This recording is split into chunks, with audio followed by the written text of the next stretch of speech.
Okay, sorry, there's a little announcement there. We decided to focus on waste collection because it's a highly contracted out public service, and it's incredibly important to the functioning of a city and the health of its residents. And as you know, a well-designed contract protects the city, protects the residents, and it provides clarity for the contractor. So in this research report, we looked at contracts from 10 cities across the country and analyzed them based on a list of best contracting practices that we derived from our own research, from industry guidance, and from government guidance. And the contract components that we looked at fell into 4 different categories: municipal control, good management, workforce stability, and environmental protections. So in this presentation, I'll go through a few of the contract components under each category, discussing specific best practices, but do note that we're not going to have time to go through all of the contract components in each of these categories, but I encourage you to take a look at the full report, which will be linked on the last slide for a full discussion of all the best practices. So let's just jump right in. And I'll just mention that we compiled these best practices with the intention of helping decision makers and other stakeholders negotiate contracts that ensure quality services, protect the city, the community, the workers, and the environment. But note that this discussion and even the full discussion in the report isn't meant to be an exhaustive list, and there's going to be other issues that a municipality will want to address in their contract. So, and one thing that I won't get into this webinar, but I want to make sure that you know is in the report, are examples from our contract review of actual weak and strong language to give you an idea of how to address these issues. But, you know, usual disclaimer of, you know, an individual locality is going to need to adapt any sample language for their particular circumstances. Okay, so the first area that we looked into, that first broad category, was municipal control. And this includes contract language that dictates the general terms of operation, such as the pricing schedule, the frequency and hours of pickup, and outlines the exact service to be performed and the required conditions of service.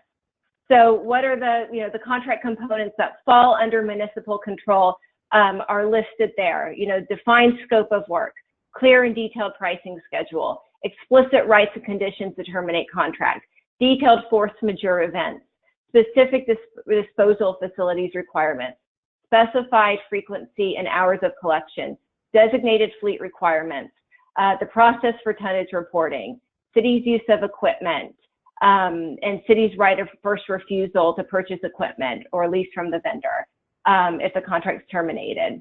So this is the category that has the most contract components. You can see it's a pretty long list. As I mentioned, I'm just going to go into a couple of those in greater detail. So the first one is scope of work and pricing schedule. So in general, the clearer and more detailed a contract is in laying out the basics, such as scope of work and pricing schedule, the greater ability for a city to set the stage for contractor expectations.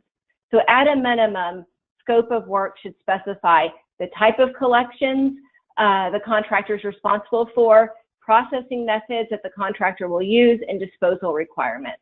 The pricing schedule should establish an initial rate of payment, set out how rate changes will be calculated, such as using CPI as a base factor, address how external factors, such as changes in law, will impact pricing, specify any fees or taxes that the contractor is responsible for, address changes in long-term financial assurances for landfills and other responsibilities.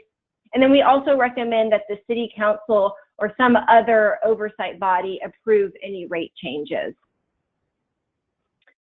So another component is the right to terminate a contract. So when a contractor defaults on its responsibilities detailed in the contract, it's important that the city has remedies available to it, including the right to terminate the contract.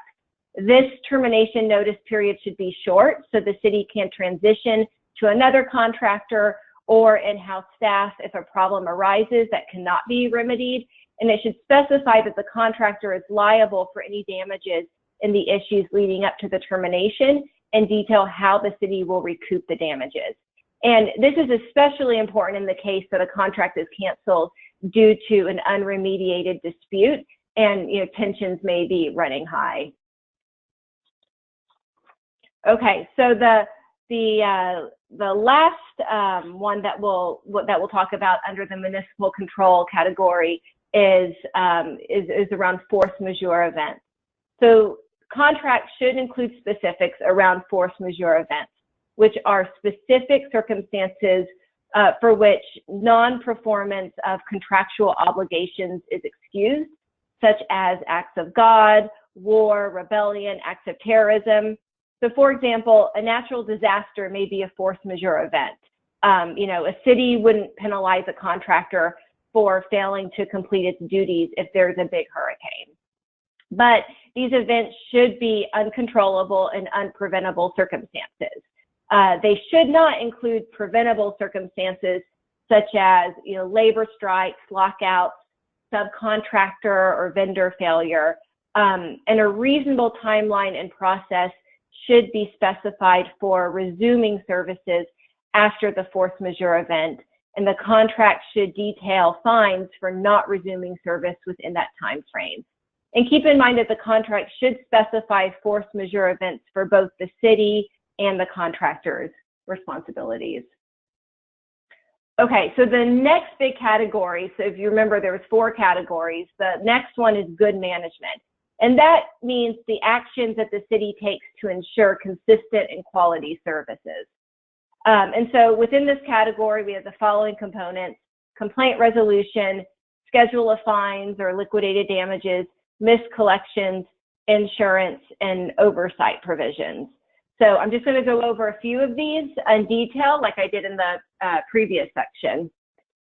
So complaint resolution, including contract provisions that specify how complaints will be processed, tracked, and resolved, and clearly assigning the responsibility ensures that residents know, where complaints should be sent and that there's a fair process that exists to address them.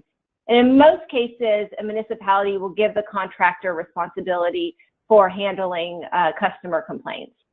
And the contract should also specify a short timeline for complaint resolution. This is important in ensuring that problems identified by residents or businesses who are served by the contractor are fixed quickly. The contract should also require the contractor to maintain documentation of complaints and resolutions, and this documentation should be shared with the city on a frequent or regular basis. A clear and documented complaint process also gives the city data about potential contractor deficiencies, providing them another way to monitor contract compliance. And due to time constraints, I won't go into the missed collections contract component, but it's similar as the complaint resolution in terms of specifying a timeline for remedying the situation. Okay, so the next contract component is around schedule of fines, or what's frequently called liquidated damages. So an important aspect of contract management is the ability of the city to penalize the contractor for performance deficiencies. So contracts should include explicit consequences for non-compliance, such as liquidated damages. Fines and liquidated damages are contract management tools that can be used to signal to the contractor that they need to correct a problem without the city resorting to, full contract cancellation. Fines and liquidated damages should be high enough to provide a strong disincentive for acts of non-compliance. Furthermore, to provide the contractor an incentive to quickly address more serious contract violations, fines or liquidated damages can accrue until the issue is resolved.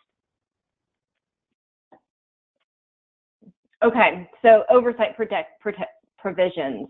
One important area of the good management category is the city's ability to provide contract oversight. Robust oversight provisions are critical to ensure that the government can hold contractors accountable for their performance and that the public receives quality services at a reasonable cost. Since many municipalities and states don't address contract oversight in their laws or their policies, it's important that the contract clearly outlines how the city will monitor the contractor and what the contractor's related responsibilities are. So the contract should specify that the city will perform contractor monitoring and oversight and actually establish formal procedures, as well as dedicate adequate resources, including staff and funding, to oversee the contract. There's actually been some good recent studies in the past few years on contract oversight across just a variety of government functions. And one problem that's consistently identified is that the governmental entity doesn't have enough capacity to actually oversee the contract. So it's not only important to set up the procedure in the contract, but on a practical level, you want to ensure that the department or a city actually has enough staff to do that oversight work. Next, the contract should require the city and contractor to jointly develop an operations plan that covers joint monitoring procedures, procedures for fine assessment or performance incentive rewards, and an appeals process. And then lastly, the contract should require the city and contractor to designate, contract implementation lead staffers. And really, this just goes back to the issue of having dedicated personnel, in charge of contract oversight. Okay, so the third big category is around workforce stability. And these provisions address issues such as labor stoppages, local labor requirements, prevailing wage requirements, and other issues affecting waste workers. Contract requirements that promote and ensure a stable workforce will also promote stable and reliable service. So kind of under this category, the specific components are around strikes, slowdowns, and lockouts, staffing levels, local labor requirements, prevailing wage, non-discrimination, domestic partner benefits, payment of labor, and set-off rights. So as I did in the previous ones, just for time's sake, I'm just going to go into a couple of them in this presentation. So strikes, slowdowns, and lockouts. Since waste management is a vital municipal service, the city and the contractor should take all, possible steps to prevent service disruptions. And so the contract should specify that, that these and other labor-related issues are preventable circumstances and do not qualify as force majeure events. It should also specify that there will be no work stoppages, no strikes, no lockouts. Additionally, the contract should require, fines or liquidated damages for non-performance due to strikes, slowdowns, lockouts, or other labor-related issues. Okay, so this contract component is pretty straightforward. It's around staffing levels. The contract should specify specific staffing levels that the contractor must maintain that are sufficient and adequate to ensure service quality. This provision can prevent contractors from, cutting corners through, lowering staffing levels. Okay, so the last big category is environmental protections. So this is around, we know that solid waste collection can play an important role in keeping, our communities clean and safe. But without proper safeguards and contract requirements, the process can harm the local environment. So, there was some research that came out from an organization called the Alliance for a Greater New York a few years back, and they found that inefficient routing of trucks can cause unnecessary pavement damage and subject city residents to excess air and noise pollution and traffic congestion, while failure to properly sort and deal with contaminated loads can contribute to excess greenhouse gas emissions, landfilled, recyclables, and decreased value in recycling markets. And so this category includes contract language that requires the contractor to take specific steps to protect the environment, including rejecting contaminated loads, educating customers on how and why to recycle, getting city approval on specific routes that the trucks will take.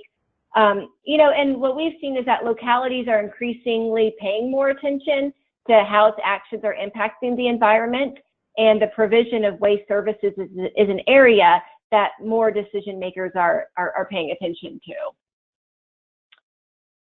So let's get into the first component under this category, which is routing. Routing provisions allow the city to control truck traffic. And effective routing can send trucks down alternative paths that decrease their idling time in traffic, which reduces pollution and helps spread traffic out more equitably around, throughout the city. So a contract should require that the contractor submit route details, including the day of the week, the service provided, and the truck numbers to the city for approval before the service begins. Likewise, the contract should require the city to approve routes and any subsequent proposed changes. And then the last component that we'll get to today is the education component. So, the contractor, with approval and oversight of the city, should implement a robust public education program that informs the public about, 1, the community solid waste program, 2, waste reduction initiatives, and then 3, the positive environmental, economic, and community impacts of, such initiatives. There was the North Carolina State University had put out some best practices around this type of education, and they said that the public education component should inform the public of program requirements and solicit their support while addressing the why, what, how, where, and when. And so the contract should detail the amount of money and time the contractor is required to spend on educational initiatives. So before I end, I just want to just say a quick note about procurement process. Cities that contract out waste services should implement, it's our recommendation to implement contract selection processes that are not just fair and transparent, but also embodies that city's values. So, we recommend that cities utilize something like a best value contracting approach, where the contractor bids are evaluated by awarding points based on a contractor's compliance with specified criteria. So, in addition to awarding points based on price, you could also prioritize other important factors such as demonstrating good performance and safety records, meeting set wage and benefit standards, meeting specified health and safety standards, and and more. You get the idea. So such stipulations allow cities to evaluate bids based on factors other than the lowest price, and thereby select a high road contractor that will provide quality service. Second, in their competitive bidding processes, cities should design and use a comprehensive request for proposal that embodies many contracting best practices. And so contractors understand up front what the city is looking for. And lastly, cities should ensure that contracts are regularly rebid to ensure sufficient competition. In particular, we recommend that they avoid what we call evergreen contracts that allow for just kind of automatic renewals without, giving kind of one company a long-term monopoly over the public service. And competitive bidding allows cities to, examine their options and ensure that they're still receiving the best deal at that point in time. So that is what I have for you guys today, and that is a link to the full report where you can get a lot more information about a lot of other best practices that I was not able to talk about on this presentation. And there's my email address, so feel free to contact me with any questions. Thank you, Cher. Now we'll hear from Michael Timpain. Michael is a principal and vice president of process optimization and material recovery at RRS. Michael has over 40 years in executive field operations and development roles with the largest public recycling companies in the U.S. Michael will present about contracting for recycling services. Hi, everybody. This is the second time I've given this presentation, but I'm going to be focusing on things that you brought up after the presentation at the NERC conference last fall. And I've also updated my slides with some better data and some more rational looks at things. And I'll try and emphasize those. So for those of you who've seen it, it's not exactly what you saw before. And it has some other new thoughts for your own edification. Okay, so I'm with RRS, and we've been around for 30 years, and you've seen enough of us so I can skip this slide.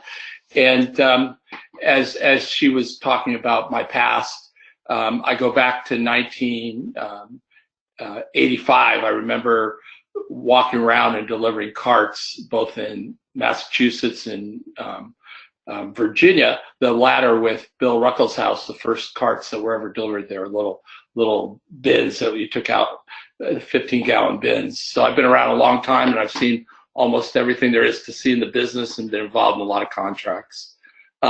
So one disclaimer, I'm not a lawyer, and the examples herein are illustrative. I don't know what your streams look like. I don't know what's going on in your market, and I'd have to do waste compositions and analytical work to do that. So I'm giving you illustrations only at this point. And just like I started out last time, we need to look at contracts, and if it's a good bargain and there's not a lot of disputes, it's the one that's apt to be repeated, and ones that aren't are not. But we run into the fact that when we're talking about, especially public-private partnerships, the agents are roughly equal. They're self-interested in their own places. So when there's scarcity, and what we're talking about here is material revenue, conflict is inevitable. And we're going to limit ours. I'm going to limit mine to the municipal service of recycling convenience. This is just a reminder. You can't have any of these without the other. So if you want to have a cart that's 40 feet from the refrigerator of every resident in your town, and you want it to take as much as possible, you need to have a service that cleans all that mixed material into something that can be sold, a commodity. And the more things you add, the deeper cleaning that's needed, which is not necessarily a bad thing, but it also means that you have to be eyes open on that. And even in these horrible times, the system is still recovering approximately 83% of inbound materials. That number is sliding in a bad way, and some of the public reports coming out are higher, but when you check best in class, it's 8%. When you check worst in class, it's 40% contamination, but 83% is kind of an average number. So one thing to go through, and I've updated this, is that when I showed this last time, recycling processing represented about 8% of a bill, and the studies by GBB and City of Tempe and others pointed out how much each portion of the bill costs in rate and costs a city, and it was about 8%. With the latest rates of the last 6 months, that processing is now 15%, but it's still the cheapest service of the suite of services you get, even if you were to add yard waste into this graph, which would be about 20%, and collection would be a little less. So it's a cheap service. It hasn't been funded. It's generally been funded by commodities, which is a high risk thing to do, and that's where the problems lie. And so what's happened in the last 2 years? Everybody's seen this slide before. Very rapidly rising MRF costs, and particularly the China ban impact, and particularly the mixed paper oversupply, which has driven down paper to levels not seen since 1993. And costs have risen as well. And if you look in 2018, by the end of 2018, on all reported public sources of data, costs have gone up to $94 approximately, from $62 just 9 years ago. And the trends are that people need to slow down the line, labor's tight in a good economy, and more and lighter materials at higher speeds keep coming in while trying to clean things up becomes more difficult with increased costs. Detail on your left, the impacts of China have a lot to do with this, and residue is a particular problem. And in that background, other things happen, and this is a scary slide for me. This is a really good global economy right now, and the U.S. is the leader of that really good global economy. It's starting to slow. And however, the price has been going down steadily now for almost 2 years, starting last July 18th, 2017. And MRF commodities can slide quickly from year to year. They can be, if you have a $100 commodity, they can be $47 if you look to the right at single stream, to as much as $153 versus the previous year. So that they have a volatility index of 53%. So trying to fund things with using MRF commodities seems like a very scary thing to do, and yes, that has put us into some kind of difficulty. The last time we spoke as a group, those who were at the NERC conference, you wanted to know more about a proposal back in 1995 when I was with BFI. We felt that there might be a contractual pricing method that might sustain recycling for the long term, and I'm a neutral person in the value chain. I work for as many cities as I do public and private companies, and so as I give this off, this is what was when I was with BFI. What I noted when was rolled out nationwide to 100 MRFs, that after a year and a half, there was not a lot of disputes and contracts, and that's because we took the risk out of people's cost structure, and people got paid at least to their cost level before they started risking on commodity revenue. And the best way to do that is through a cafeteria approach. And again, this proposal is not really out of the box. It's been done before. It was done very successfully, and investment incurred because of it in the recycling industry, particularly with BFI and some of the other early people who focused, like RRT and others, on recycling processing. And what this suggests is that you should price every commodity going through a MRF, and you should start understanding what those costs are, and then as municipalities, decide what you want in your stream and whether or not it's good public policy to take more, and how important is it for you to stop things like waste to energy or landfills. So suggesting that you know the cost of everything going through a plant is how you get there. And I'm going into this part a little bit more in detail because it's costing out what everything is will give you an idea of how to set up your program in the future. Right now, we just have a glob of stuff, and someone gives us the processing cost or processing fee proposal, and we put it into place, and we tend to believe what they're saying. This way, you'll find with good competition that you might get a lot of different choices in front of you, and you can decide what's best through that cafeteria approach. It was done at a time where market prices were almost as bad as today. O&P, which was 70% of the material, was minus $25 a ton. OCC was 25, and plastic was 0. And all the plastic was PET, green and clear 5-liter bottles.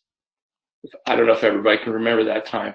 The ingredients to understanding costs is determining what happens in the MRF and the individual material costs. And as I get into this, you'll kind of see it, but you have capital, you have sorting, and you have the time it takes to prepare things for market. Some commodities skip these processes. Some commodities are much more expensive than others because of their lightness and how many sorts you can do a minute and things like that. And so I was asked to break this down in a way that the math was really an example of how you might look at things like this. And there's 3 columns, they're all in yellow, and I'll go through a little bit with you. I'll take OCC as an example. There's a lot of detail here, but it's not hard to go through. First of all, there are certain things that just apply to OCC, direct capital costs. Those would be screens, some optical sorters in the newer MRFs to get brown paper out of newspaper line, and you would put that depreciation rate in, and you might come out with $9 a ton that are direct costs. And then there are other direct costs, and that would be the maintenance of those screens, the hand sorting, quality sorting of the OCC. And then you have baling costs, and that would be the residence time in the baler. So if you took the dollar per ton of each of those 3 things, OCC going left to right, then you'd be able to add your indirect capital in, which is the building and the offices, that every ton, and the forklifts and the loaders, that every ton really has to be charged, because you can't pull apart rationally how much of each is used. You might be able to do it on a tip floor, but maybe nowhere else. So from those, you get a subtotal. And in this subtotal column, as I go through it, I want to point out to you the difference in ranges of these different kinds of materials, where each one is very different in the way it flows through a plant. Surprisingly, glass is cheaper because no one touches it, and it flows through, and it's heavy, so its rate per hour is relatively high, and there's a lot of it. However, it does have a high repair quotient, and that's got to be taken into account when you're making decisions on that. But each of these down here in the plastics, you can see they're much higher as a cost. This is a total cost of it flowing through the plant. These numbers are within 20% of what they probably are, except for how much people put in the building and the equipment. So the capital costs are just estimates. And then what you do with the cost, once you got them following the OCC of $57, you multiply it by how much is in a waste stream. And from that total, you're going to get a number of 1146. You have to add some profit to it. So when you're looking at a $99 processing fee, you may be looking at a component in it that's $13.75 cardboard for aluminum cans that no one touches. It may be as low as that's not the right number. Excuse me. That didn't pull through. Yes, it did, because it's 1%. Excuse me. Or 0.9 of 1%, and so forth down the line. So these numbers are relatively correct. They're double checked. I don't know why that I blanked on that one, but you can kind of go down to the bottom, and I'll go there for you, and you can come across the same way, where you see that you've accounted for 78%, and then on the bottom there's also a disposal charge. And so when you get these costs separately, as things change in the stream, your composition will dictate what this final number will be, which is the processing fee. And this was an explicit ask by Mary Ann. It was just an idea, and I'm just going into detail. Getting more involved in what the cost to recycle each type of material is a really good thing for municipalities to do right now, because of the tough choices they have. Okay, and this might be what the price page is that you would put in your RFP. And how they would fill it out, and how you would determine what their processing fee would be based on the amount of tons. Let's say you had 400,000 people, 7,800 tons, which is the average in the U.S. That's what you would use. And this might be the way they fill it out, and how they fill it out, and you would reserve the right to continue to collect but not pay, for instance, if you wanted to do that. And so you could have them do it for a list of commodities, and if times got better or you felt that you wanted to turn it on again, your collector could continue to bring them in, but you could turn off one of these with an on-off switch through a review. The material during that time would go to residue. Many cities are doing this, by the way, during this during this emergency time because of the very, very low revenue. And you could also reserve the right to get pricing for new materials. So, so when you take a look at what this means, when you have the higher cost items, if you take a look at a composition of one kind of them, and this really isn't bales, this is cartons that we're looking at. I don't know why it's mislabeled here, but if you collected these and you from 390,000 homes, and you had a cost of those cartons, and that it is bales, excuse me, the cost of those bales at $6.95. So it equates to that. If you can see that across from the 346 bale, then you'd have 54,000 in bales, and your cost per household, if you had the 390,000, would be 14 cents or 5 cents cost per person. So if you decided that you wanted to have 3, 4, 6, and 7 plastic, you could even get to the level where you could cost it out as a cost per person by using this method. And I think that's really important from a policy point of view, because we tend to look at big numbers, and big numbers don't tell you the whole story. Maybe people will be willing to pay 5 cents to recycle all their plastics. And that's kind of the why this is a good method of looking at things. And maybe you want to be really expansive in your program, or you're finding that you can't control people. Well, you can have all those prices out there, but you can decide to pay the MRF on just the things you want to have recovered.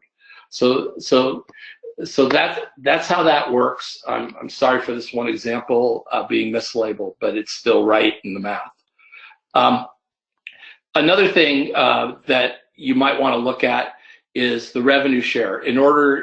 This does flip a little bit of the risk to the municipality, and you may feel that's unfair, but frankly, the role of the MRF is to clean material. They don't have the power of price. They can't lower their price to reduce supply. It comes in if the market is minus 25 or plus 100. And so what I suggest on number 5 here is that you should use a high revenue share for education or capital improvement, but never for operations. And that way you could have an escrow account or some other account like that. Many cities are going to this model, and they're finding that their vendors don't come back and complain about the contracts, and they really know the cost of the processing operation. This works especially well if you have competition. It's difficult when you don't have competition, so I'm not suggesting it for everyone. So this would be the model of using the MRF either as a public-private partnership or as a private enterprise who owns the MRF with good competition for running it, and understanding what the cost is of every material for recycling. And Mary Ann, I hope that answers your questions about how this would work in real life a little bit. Okay. And I don't want to, one thing about the on-off and switch based on mutual agreement, you don't want to confuse the customer. What we're finding out about millennials in the last year or so is that when they hear bad messages about recycling, they stop recycling. They don't have a lot of so the future kind of depends on not confusing them as they start to enter the residential category of their life, and that's one really good reason for doing it. And the other reason is to get the material risk out of the picture. Since we've had a down market since 2010, basically, except for one really brief flip up in 2012 and another one right before the ban, it's been a generally down market for 7 years, 8 years. There's almost no new MRFs being built in the United States, 1 or 2 a year, even though there are tons more collection programs, and there's just not enough investment in the system. Bidding sheet best practices. Try and minimize the risk below cost for an operator. You're going to have problems in contracts. This is the highest level of disputes the industry has ever witnessed. There's literally 4 or 5 lists out there by different agencies and Waste Dive and others that tell you how many contracts have gone into deep peril. And if you don't use commodities for the municipal budget, it minimizes the risk there. It's still, the cost of processing is only 15% without commodities of the whole municipal budget, even at high levels. And then you want to show formulas and example calculations of those formulas. I have how many more minutes, Marianne? Let's see, you are out of time. Okay, so I'll stop there because everybody's seen the second portion, or I can make it available to them. It's self-explanatory. It's a lot of what Shar was talking about as well. But that's the emphasis you wanted this time. So thank you. Thank you, Michael. Our next speaker is Lori Scazafava. Lori is the Recycling Division Chief for the Maryland Environmental Service. She is also an active board member of the Maryland Recycling Network. And Lori will present real-life examples of communities that got into contractual binds and a description of MES's approach to contracts for its MRFs and what happened when the market changed. Lori? All right. Hello, everybody. Thank you so much for inviting me here. I think my role here is to bring my background, which involves contracting from many different angles. I've looked at contracts as a community that was bidding and seeking folks to bid on contracts. I've worked in actually associations, so saw the broader picture, larger contracts.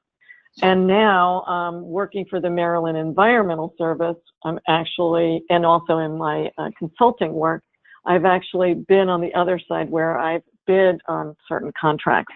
So I hope to share with all of you a little bit of what I've learned throughout the years, but I thought I'd just start focusing on MES and the unique approach that MES has. I don't know if you can, is that better? Thank you. Okay, so a little bit about MES first. So the Maryland Environmental Service is actually a state agency, and essentially it's been established to provide operational and technical services to essentially any of those in the state to benefit the state of Maryland. But it's a unique, let's see, oh, there you go. Okay, so it's a very unique circumstance. So it's actually serves almost as a utility. We provide everything from water, wastewater, solid waste, environmental services, and so forth, to all different levels of government. And the key here is that it's a fee-for-service agency. And what that means is we don't receive any tax dollars, but are actually providing services for which governments feel the need to have, and we enter into them, into service with them using contracts or,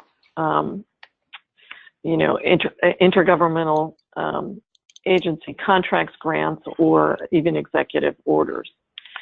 So the key here is that we have quite a bit of flexibility when we provide services to different government agents as a nonprofit.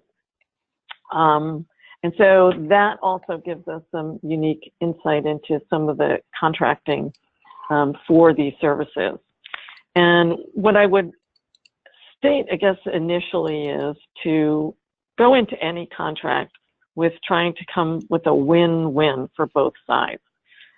We have a little bit of an advantage that because we are a state agency, we understand the government processes, and so therefore we can work hand in hand with our clients to make sure that they get the services that they need.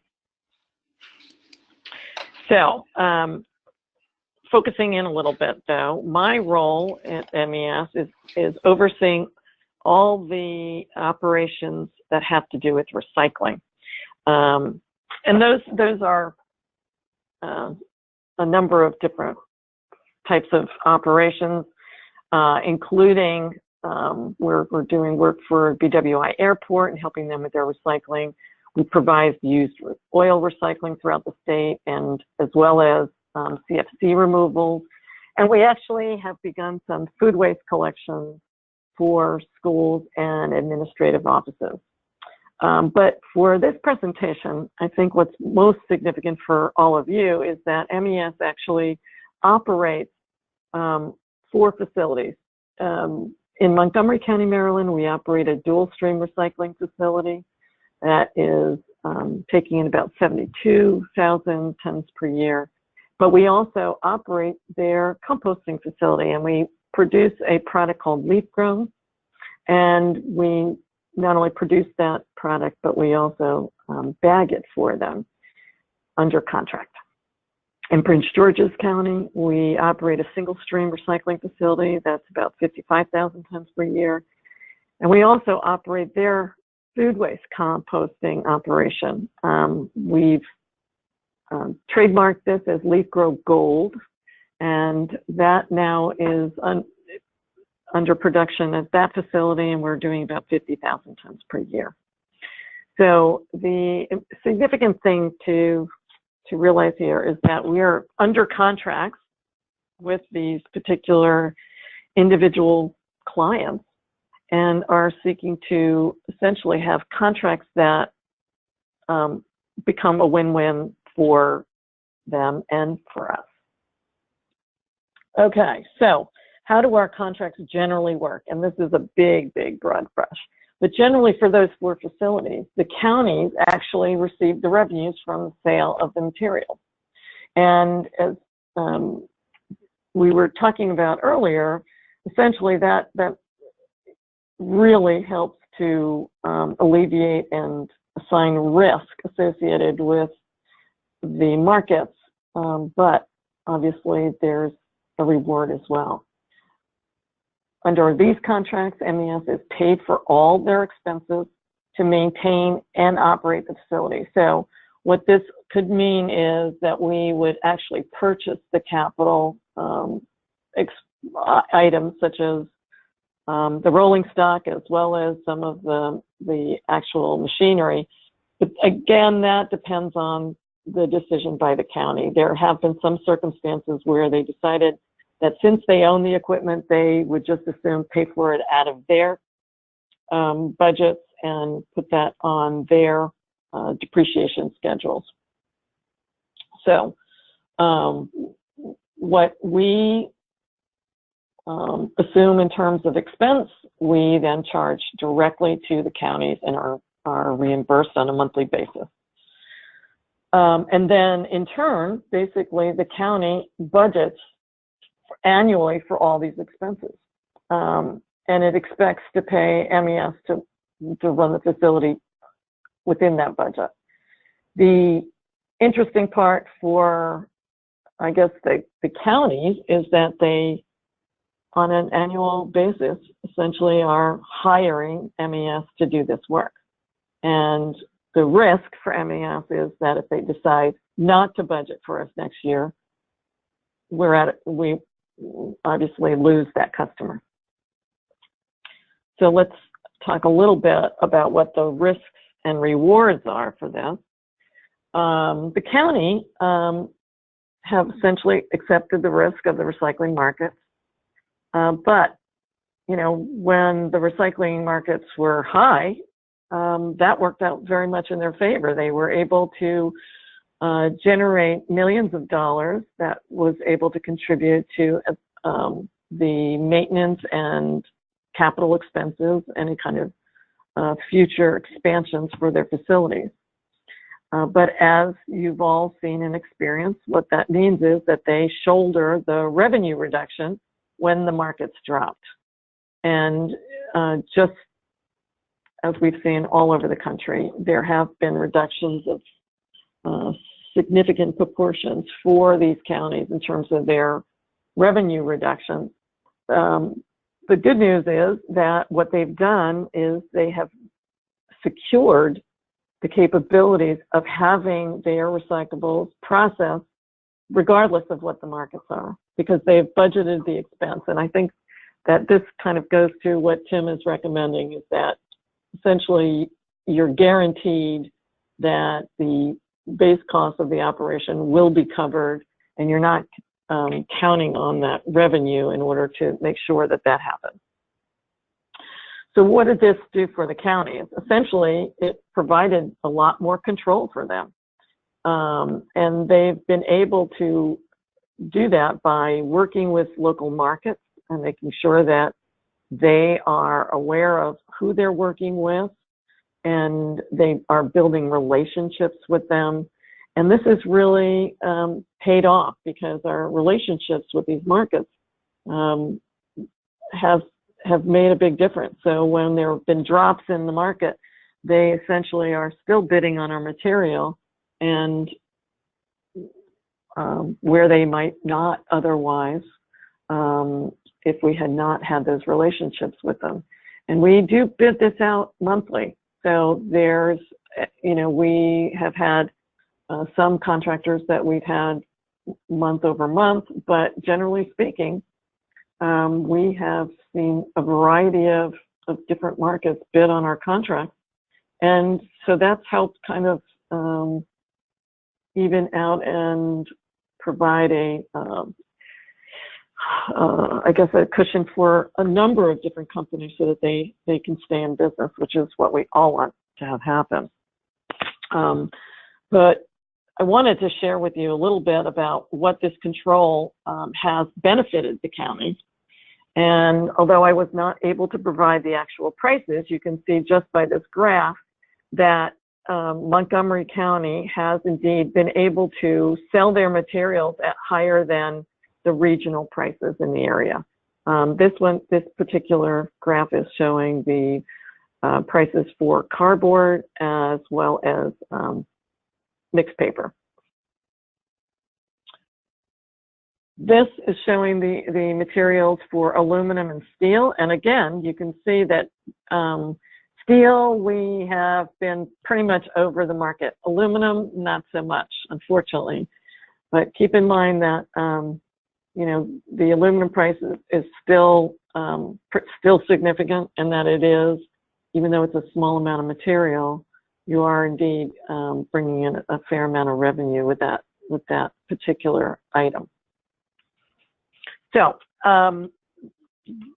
this pretty much gives you an overview of what we're doing in terms of contracting for the county. I thought what I would do next is just talk a little bit about some of the things I heard from your previous speakers and share with you some cautionary tales about things to think about as you move through in developing your contracts. One of the things that I've come to realize is that, shifting the risk is very important, especially in this day and age. And I think that initially when recycling started, it made sense to include the risk on the business side of things. But as Tim has mentioned, I think shifting the risk to the communities is, I think, a better way for the governments to create sustainable programs. What I would suggest, though, is when you're developing your contracts, is try not to be so specific that you limit the expansion of your program. Definitely include in there that you allow for changes through work orders, so that indeed you can change the types of materials and you can change the frequencies or even working hours. Sometimes contracts get so tight that it eliminates some flexibility, which you need to be very careful of.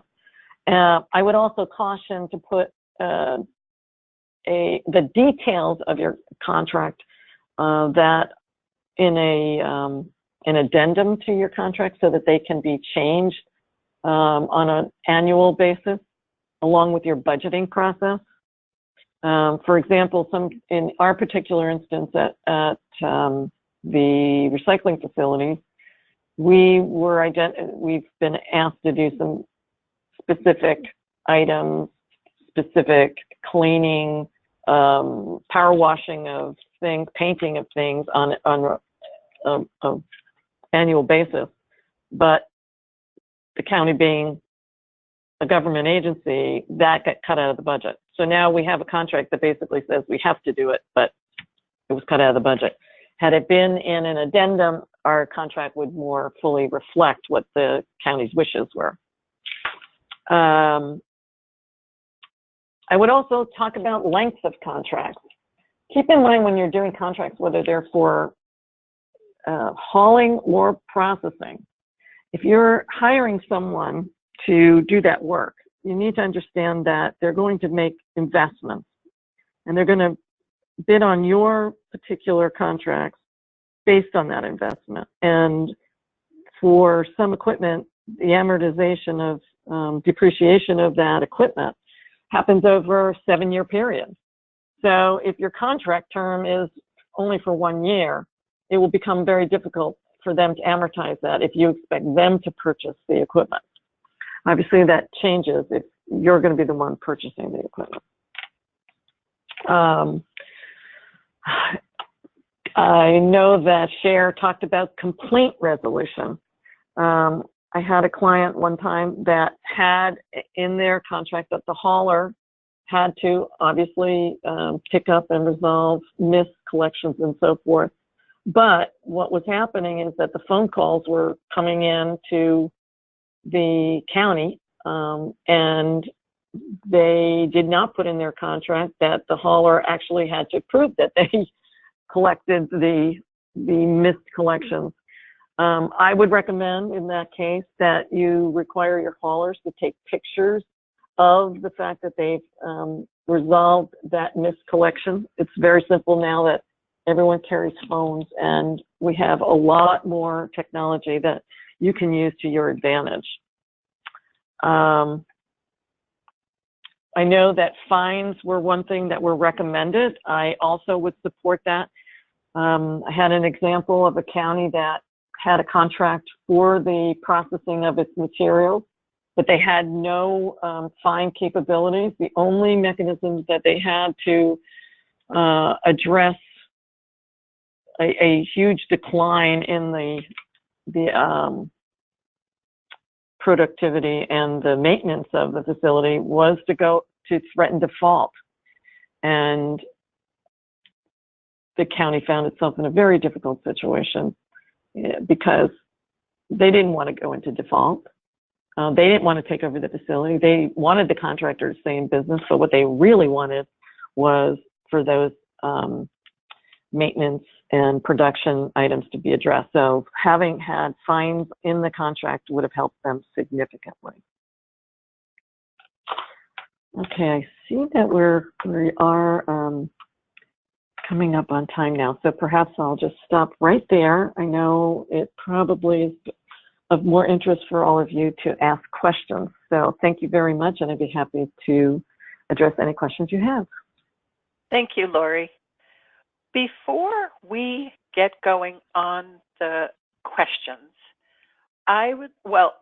this is one of the questions that I've gotten repeatedly throughout the entire webinar is, where will the presentations be available on NERC's website? So here's our homepage, which is nerc.org.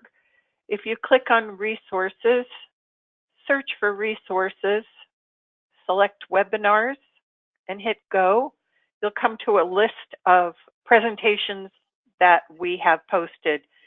Those for this webinar are labeled contracting webinar. So if you see here, we have Cher's and Lori's presentation already on the website.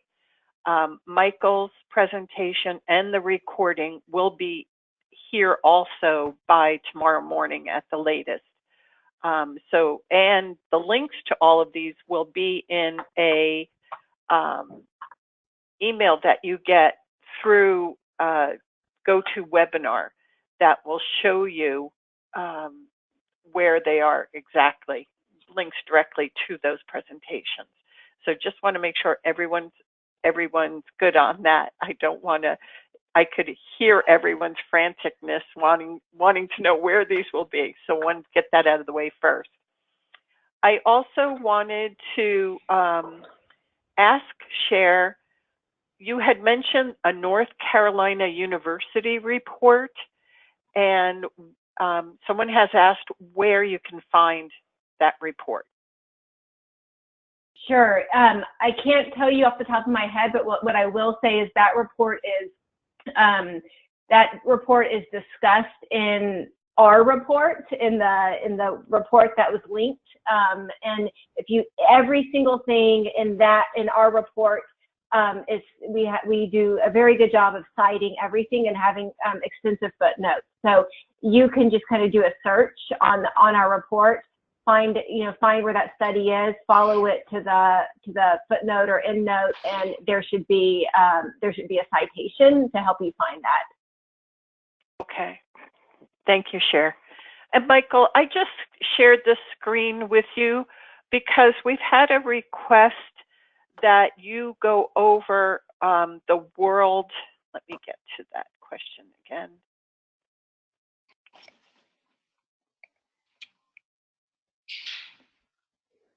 The world commodity trend slide. Would you please explain that again? Okay, I'm gonna. Yeah, I'll do it. I'm going to use a different. I have it more in detail, so I'm going to use a different PowerPoint for that because I only have the one. So, are you talking about this slide right here? And the person who asked this question, could you let me know if this is the information you were hoping to get further explanation on? Yeah, well, look, I can do this really quickly. So I said that the commodity trend for single stream has been going down since 2010. And in 2010, it was a high of $140. This month, it was below $40. If you're looking at the basket of indices, CIF, Pulp and Paper Week, if you're looking at Paper Stock Report and RISI Fast Markets, if you look at all of them, this is a combination of all those and all the work that RRS does where commodities are involved. And you're not looking back here all the way to this is only a 5-year look, but if you look back, 2010 was right about here. And there are a lot of reasons for it. Most of it was China. China starts right here on the graph, and then it continues to go down. In the last 2 months, it got down 13%, and then 14.5% in March. So now, if you're just using indexes, and most people, paper trades over the index, which Lori was explaining, especially if you have local good relationships. But if you just use the index prices, you can see that the basket of commodities this month only brought in $38. And that's RRS's estimate of composition. And just, I have one other slide that I think I want to show you. Let me see if I can find it. I showed this slide one time before, but not to you guys. So commodities generally have gone down since the beginning of the Industrial Revolution for very simple reasons: improved exploration, improved production, and substitution of one material for another. And that's true of almost all commodities. Here's a bunch of them going back to 1842. And so if you have a long-term contract of 20 years, it's not a very good bet for you to invest if commodities are always going down, right? And this is from the International Monetary Fund. So even though it's an offset to cost, it's not a real cost. And then the final one I'll share, which I didn't have on there, is this inelastic supply model. This shows how supply is increased when you raise the price if you're a scrap market, and how it goes down if you're a scrap market by reducing the price. Whereas single stream, it comes in same quantity no matter what the price, and it tends to go down faster because in a buyer's market, and they know they're going to get the material whether or not they pay you 40 or 20, they're going to pay you 20. So hopefully that answers the question. Okay, thank you. Another question that came about, Michael, you had mentioned turning on and off the switch. But how can you do that when a MRF has to be in business even for a few materials? So how can you turn on and off a switch for some materials? Well, I mean, it's not something you'd have to publicize or educate or anything. But we did that successfully with plastic in the 90s in some markets where there just wasn't any market for PET containers. And the municipalities, especially in New Jersey, and I think even one of Lori's municipalities where she was my boss back then in the old days, when I was with BFI, I think they decided to continue to collect the PET even though the markets were terrible. But we didn't recycle it. We just sent it to the landfill during that period, continued to take it, and because we had the system, which, you know, the waste stream didn't have as many materials, but it was growing even then. We weren't hurt by that. I can also throw in an example of how we at Montgomery County kind of turned off, so to speak, clamshell PET. The county had advertised that to be put in recycling bins and continues to do so. But when the market for that material really dropped for us, we decided to basically put it in with a composite bale that we ship to another local processor who has higher quantities of those materials. So we no longer sort out that material. I suppose it could potentially go into a residual. We just happen to be able to find a local market where we can add that plastic in with our other materials. Okay. Another person has asked and I'll put this out to all of you. I'll ask Michael to start it though, because it came in when he was presenting. Michael, if you could talk about charges to a contracting municipality where it's a vendor who collects and processes recyclables, charges hundreds of dollars if one of their trucks come in with over 10% contamination. Who should be responsible for that contamination? I think that's an excellent question. I mean, I thought Char's presentation was so excellent. I can't tell you. Those little details in the contract mean everything. And whereas you can have sticker programs and light enforcement by a vendor who's collecting recyclables, they can't do heavy enforcement. They can't fine citizens. It's a shared game. And to me, given the rate at which contamination has gone up, which is kind of linear from about 7% to 22% these days, right? I think both parties need to be in the game, but when it comes to having contact directly with residents, that's more what cities should be doing with their residents. That's not what garbage companies do well. So and they tend not to do a very good job on education programs. They tend not to do a very good job. They do a good job at putting stickers on cans because that's a mechanical part of their business, especially if it's not an automated program. But above that, it gets a little dicey.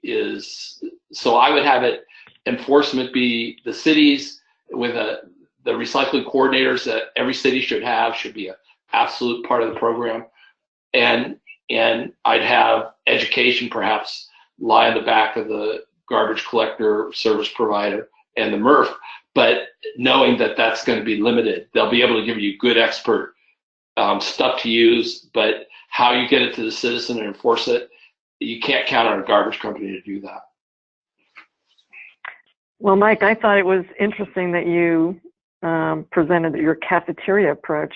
It would seem to me that if indeed you use that approach and there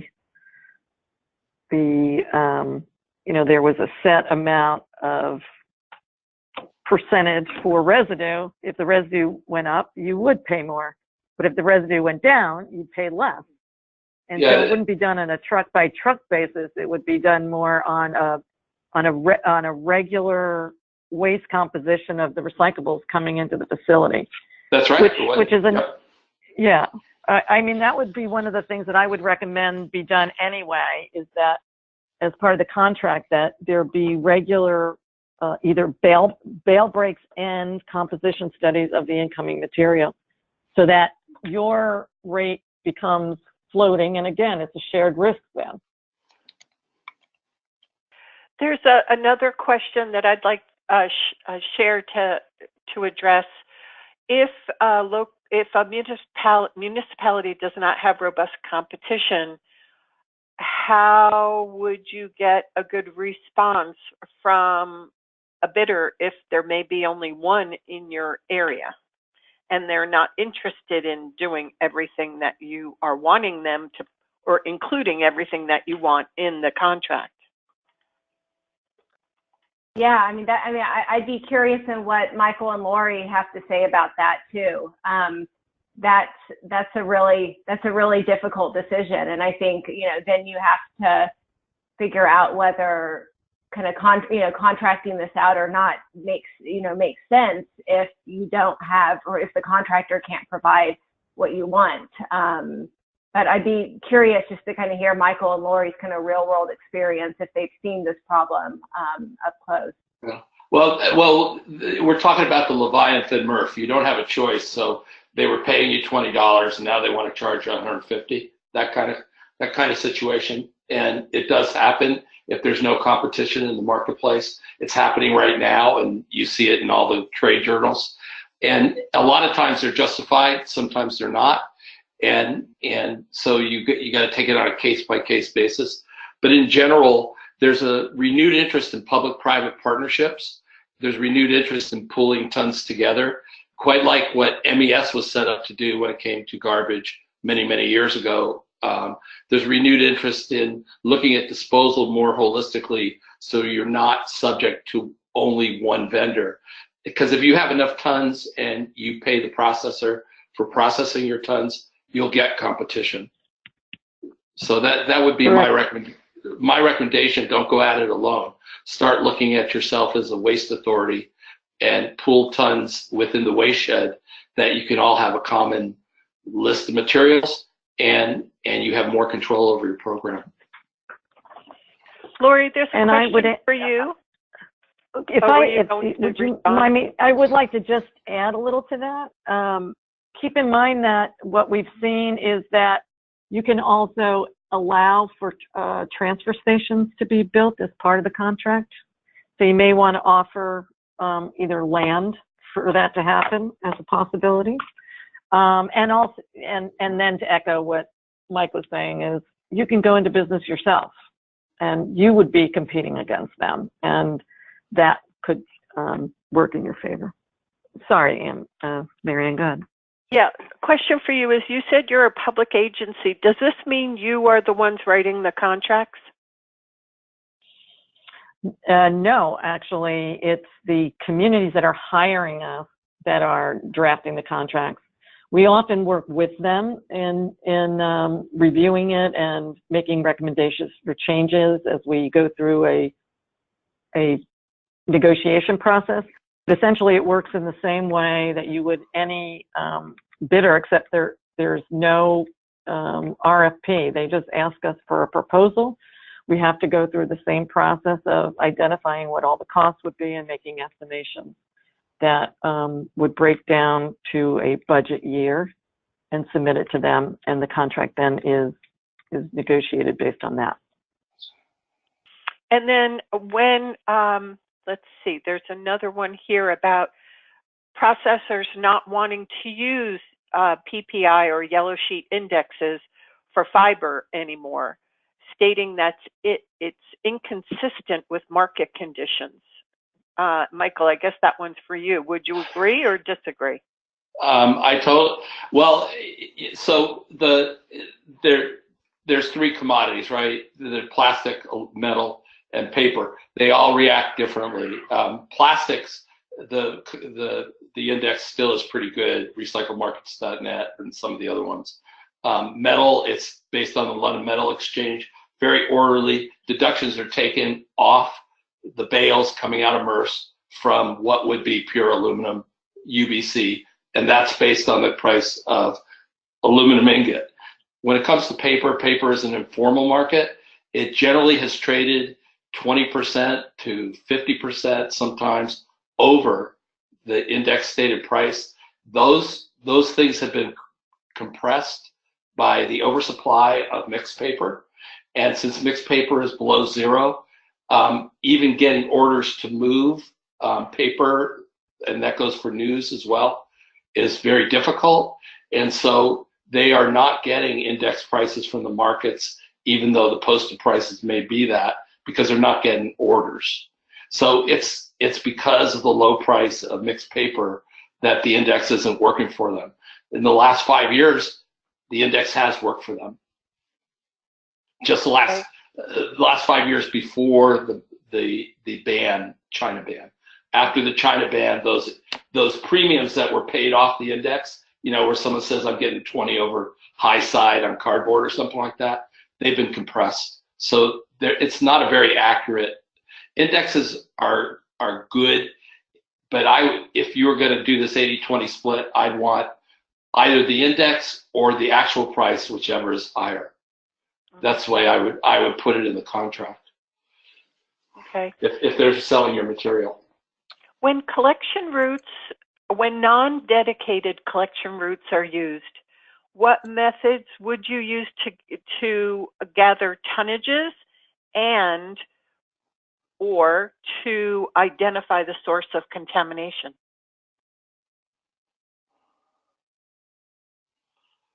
Who are you asking this to? That could go to any of you. So if non-dedicated routes are used, so a route that goes through subscription route, or so one thing Sharp pointed out was that the routes need to be dedicated so you know where the problems and what they're doing. And I totally agree with that. Contracts should specify the exact routes, and if the routes change, the city needs to know and approve beforehand. So I totally agree with Shar on that. But what do you do when, say, if your existing contract doesn't specify that? Don't renew it. Well, no, you can. I mean, you can. I've seen this before. You just follow the trucks around. You request to your vendor that you want to audit where everybody goes, and you know, you get in front of them and start looking in the cans. You can find pretty well where the biggest issues are per neighborhood that way. Yep. Yeah. But what about tonnages? Would you do some type of percentage breakdown for tonnage? Oh, I see the problem. I see the question. Yeah, I see the question. So this may have to do with the same truck being used 2 days in a row, for instance. So I get the problem. Once in a while, ask the truck to, before they go on another route, to dump and go back on the route. You know, so you get to see what comes out of certain neighborhoods. I mean, you can sample any route, any neighborhood, and it may be that you have to put that in your contract or do it yourself. You know. Michael, there's another question for you. What suggestions or guidelines would you recommend about, or have you seen the use of an escrow account to buffer the impact of market price swings? I have seen it used when there is an enterprise fund as a separate account. I've seen it even as an enterprise fund in an authority get questioned as a slush fund. But it was much more prevalent when we rolled this out in the 90s for the same reasons, because of the low revenue from material sales. And it wouldn't be hard to set up if it was dedicated for education or equipment replacement, because those are off-book transactions and not operating budgets that you have to get approved every year. When you have to get budgets approved every year, you get them approved and then the price goes down $40. The pain on the phone is palpable, even though I can't see anybody. I get it. It's really difficult. It's really difficult. But so you want to have an account that isn't part of the operating budget. If it goes back to the general fund, that's fine. If whatever it does, but you account for the costs and you won't run into career-changing problems because of your recommendation on budget 6 months before you fell into a crisis because of commodities. So that's what I know. It's not a good answer, and I really feel bad. A lot of my clients are going through the same thing. Very, very difficult time, no doubt about it. But that's a reality. So getting back to this turning on a switch on and off, questions come in. What do you mean by turning off? Does it mean that the MRF saves by not using specific equipment and then can pass on those savings to the municipality? It means it goes into residue. And if the cost is higher for that portion, let's say if you remember, maybe I can pull it up just a second. Are you going back to a slide? Yeah, it's right here. Yeah, let's say this. So yeah, I'm going back 2 slides to right here. Okay. And let's say you want to turn up. Okay, just a second. Okay, so let's say, okay, it's costing $169 or $193 for 3, 4, 6, and 7 plastic, but you don't want to confuse your customers, so you decide instead of that, I could bring the cost down by putting it in residue down to about $98 right down below. And so in this case, you're saving $100 or so by putting it into residue because it's a marginal material, and maybe there's not a market because China's out of the market. So you turned off that material. Your customers don't need to know it. It's the case that Lori brought up. Okay. Then there's a point about changing from single stream back to dual stream or more segregation. Can any of you talk about examples of best management practices for making that change back? Change back. That is a very difficult thing because the way that Montgomery County's dual stream works successfully is because it works in tandem with its collection contract. They actually use split body trucks to do the collection. So in addition to the differences in the facility that have to be made, there would also have to be changes made to the collection contracts as well. I have not seen anyone who has done that recently. Yeah. So the calculus becomes interesting here, right? When single stream was sold in the market in 2001, it was sold as a savings of about $100, right? $100 a ton, if you will, or a savings on the rate, because dual stream, you just didn't get much collected, and you needed more routes, and you needed trucks that weren't the same as compactor trucks, and if you're gonna, so that $100 saving is gone, because basically costs are up by $100, $70 or $80 at least, right? Then even compared to last year per ton in your program to do recycling. So that savings is kind of gone. Probably should have been paying for it in any way, so it really wasn't a savings, but you were recycling more with single stream. If you're going to change back to dual stream, you got to do it carefully. You might have to use a separate container, separate color, brightly colored, and say put all your bottles and cans and containers here, put all your papers here. And so it's going to be costly no matter how you look at it, and you're going to get less volume because some customers just won't use a dual stream system. Are any of you aware of sample contracts that are available to see, both that would reflect a small and maybe small and rural as compared with a larger city?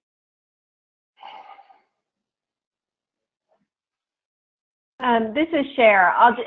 This is not sample contracts, but in the study that we did look at contracts from 10 different cities, and some were very small, some were larger. It was kind of a good diversity in terms of area of country and then size of the municipality.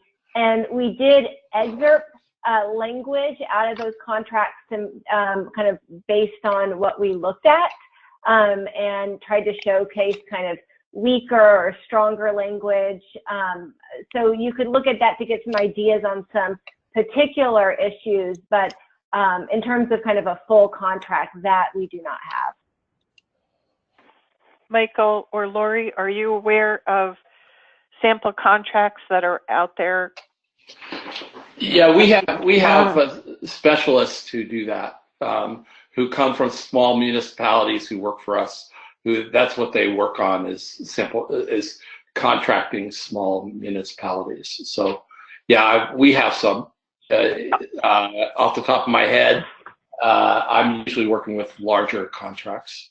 But are any of the samples available to share, Michael, or they are for sale? I'll tell you what, I'll take that call offline. If you can send me the person, I can, or something like that, I can take that offline.